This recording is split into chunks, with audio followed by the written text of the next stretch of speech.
Hi, how are you doing? My name is Rohit and I'll be breaking down the 69th match of this year's IPL, which saw the Sunrisers Hyderabad taking on the Punjab Kings in Hyderabad.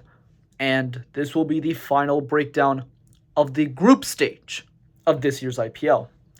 Match 70 between KKR and RR got rained out. Both teams split points, and because of that, and because SRH won today by 4 wickets, because of their net run rate, SRH goes ahead of RR on points. They finish at number 2, meaning they'll have 2 chances to make the IPL final. RR goes down to number 3. They'll face RCB in the eliminator, and if they lose, they're done. So before I get into the game, I'm just going to run through who's made it to the playoffs and who's playing who and where they go from there. So we have the first qualifier, number 1 KKR versus number 2 SRH. Whoever wins this match goes straight to the final. Whoever doesn't will play in qualifier 2. So that's the important part of getting that top 2 spot. You get 2 shots at the final. You win in qualifier 1, that's great. You move on immediately. You lose in qualifier 1, obviously you'd rather win, have that straight shot. You don't have to worry about the extra game. However, you will have an opportunity to right your wrongs. That's what makes the top 2 spots so important, and why it's been so huge that SRH, whenever they've won the season, it's tended to be at large margins, which has allowed them to have a much higher net run rate than a team like RR. Well, first of all, Rajasthan has had a huge losing streak. Prior to today's match being washed out, they've lost 4 on the bounce. But even their wins weren't exactly big in terms of margins of victory. Were they convincing? Yes. But in terms of how the math works, they wouldn't be considered big. Whereas for Sunrisers Hyderabad, their wins have been huge, especially one in particular. That one match against the Lucknow Super Giants in Hyderabad, where Abhishek Sharma and Travis Head absolutely ran roughshod, and chasing down 160 in about, 9 overs? Something ridiculous like that. Much less than 10 overs. That's all I truly remember. But that's why margin of victory becomes important, especially the later stages. Because of that, and because of today's win, SRH not only has just enough points, but enough net run rate to move ahead. And now for the eliminator between number 3 and number 4, the Rajasthan Royals and the Royal Challengers Bengaluru. Here's the thing. True to its name, you lose here, you're done. And for this, it's just whatever, but you can think it's just whatever. Okay, it's win or go home, but for Rajasthan, they'll be kicking themselves that, one, today's last match got rained out because they could have had an opportunity to get to 18 points, which would have been ahead of SRH's 17, which again goes back to that number 2 spot. But also, they didn't really get an opportunity to just, do anything. They didn't really get an opportunity to right their wrongs and see what they've learned over these past 4 losses. They're coming in without really any momentum, and then we all know the Royal Challengers Bengaluru are coming in on a 6-game win streak. The winner of that match goes on to qualifier 2 to face the loser of qualifier 1. The winner of that one goes on to the final, where they'll meet the winner of qualifier 1. So that's how it goes. That's our 4. That's our 4 spots. And that's what we got on hand.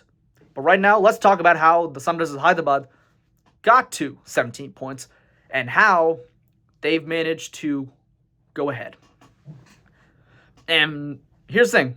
Punjab had to bat first, and just like the rest of the season, it's clear that Punjab has players who can play. They have players who can play well. And they have a lot of young, interesting talent. But today, just like the vast majority of the season, it's either it's not enough at the right times, or it's not coming together at the right times, either with the bat or with the ball. If anyone tries to fault Punjab's batting today, I don't know what to say to you, because when you score 214 and you have handy contributions at healthy strike rates across the board, That is very defendable. Atarataire at the top, 46 from 27, strike rate of 170. Pratsimran Singh opening, 71 from 45, strike rate of 158. Riley Rousseau, 49 from 24, strike rate of 204. Jitesh Sharma, who captained today in place of Sam Curran, who is now left for England on international duty. Sharma comes in, 32 from 15, a strike rate of 213. These are all very healthy contributions, very healthy strike rates. And that's the reason why Punjab got to 214.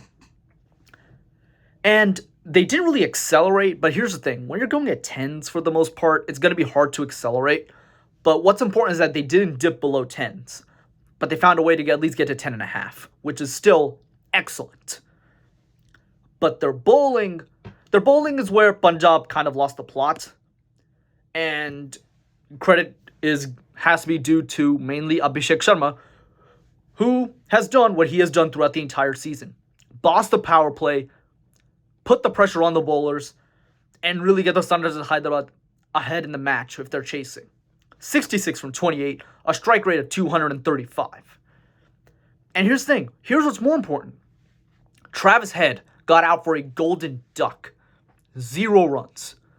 So, normally what we've seen from Sunrisers Hyderabad this year is that when they lose a few early wickets, all of a sudden it seems like they're on the back foot. They don't have that same sort of free-flowing positive play. And that usually has to do with the fact that their number 3 spot has been relatively unstable this season. Enter Rahul Tripathi. 33 from 18, a strike rate of 183. He gave the Sunrisers Hyderabad that positive spark that they've been looking from that number 3 spot. There's a reason why I've always said that the number 3 spot is incredibly vital to a T20 team. If the team needs a positive spark, they have to know how to give that. If the team needs someone to stabilize, they need to know how to do that. The number 3 in a T20 lineup needs to know how to adapt to the situation, understand the situation, and also play to the situation. SRH has been struggling mightily to find someone who can do that. In my opinion, Rahul Tripathi has the experience to do that. He's shown that he can do that on multiple occasions. He's done so for multiple different franchises in his IPL career. And this might be the missing link that can get SRH over the top and potentially lifting another trophy. And then you have more handy contributions. Nitish Kumar Reddy, 37 from 25. Heinrich Klaassen, 42 from 26. And then Abdul Samad, 11 from 8. These are all healthy, handy contributions. With both teams, what you see here is a absolute team effort. It's not really one performance that really stands out. Within the context of the match, everybody did their part. Everybody contributed at the right moments, at the right times, given the current situations. Obviously, some performances will stand out in terms of looking at a scorecard or just watching the game, such as Abhishek Sharma's. But why does Abhishek Sharma stand out? Because of where he made his score. He made his score early on in the match, in the power play, when SRH needed to get ahead. Because, just like with the rest of India, Hyderabad was under the threat of rain. Had the match rained, well, you would have had to go into Duckworth-Lewis method, and you would have to think, okay, how many runs do we have? How many wickets do we have? What's the par score? Abhishek Sharma's ability to start aggressive, start positive, and really get ahead of the scoring rate, and also Rahul Tripathi's contribution at that same time to help keep the positive play going, to keep that sort of energy going of just, okay, we're in a good flow. We can keep scoring. This is going good. The reason why that's so important is because had the match been interrupted by rain anytime after the 5th over, if the match could not resume play, we would have had a result simply because we crossed 5 overs in the second innings. And because of that, because of Abhishek Sharma and Rahul Tripathi, mainly Abhishek Sharma, SRH got ahead of the asking rate of the Duckworth-Lewis par score. At the halfway stage, SRH was somewhere around 130. the Duckworth-Lewis par score at that time was somewhere around 95 to 100. So SRH is already 30, 35 runs ahead. That sort of cushion matters so much because, again, there was a small drizzle. It was going. It was not. It was going away. It was coming back in. It's typical drizzles. You tend to know how they work. But SRH also kind of stumbled at the end. They tried to just finish it off, and they lost a bit of wickets in a heap towards the back end. And maybe that could have been a sign that the pitch was sort of behaving a little differently, and that maybe SRH, had they been restricted something around 60, 65 in the power play instead of the 80-odd that they scored in comparison to Punjab's 50-odd, maybe, just maybe, Punjab could have won. But sometimes the difference could just be in the phase of play, because during the middle overs from over 7 through 15, both SRH and Punjab had the exact same middle phase in those overs. 99 for 2. Both of them scored 99 runs in that middle phase. Both of them lost 2 wickets. So the difference comes down to the power play and Abhishek Sharma's aggressive start. And sometimes in a team sport like cricket, it's one of those individual moments of just either brilliance or having that role clarity that will set teams apart, that will make teams master the moment, own the moment, get ahead, and win. That's what Sunrisers Hyderabad have done very well. And now for Punjab, honestly, once again, it's back to the drawing board. This is a team that is not really accustomed to success since the inception of the IPL. This is a team that's only made the playoffs twice, 2009 and 2014. Obviously, they did not make the playoffs this year. And so this is another year of looking back and thinking, what could have been? What did we do wrong? And here's the thing. With a mega auction coming up, and we still don't know the auction rules, we still don't know the retention rules, but Punjab has a lot of young talent. You have players like Jitesh Sharma, like Atharva Taide, like Prabhsimran Singh, even Ashutosh Sharma. And then you even have players like Sam Curran, who maybe Punjab is looking at as a future captain. So the problem is, yes, there is young talent, but do they really have the experience to help shepherd them as they grow and develop? Not really. So Punjab has to figure out how to back and really help the young talent flourish and blossom, but also how to shepherd them.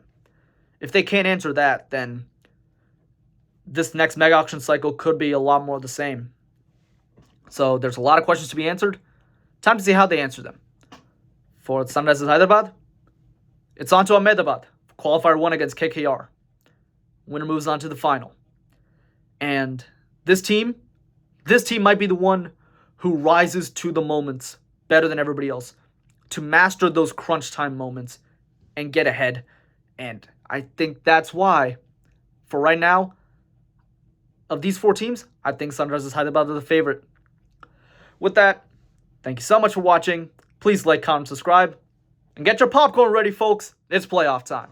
With that, have a good one.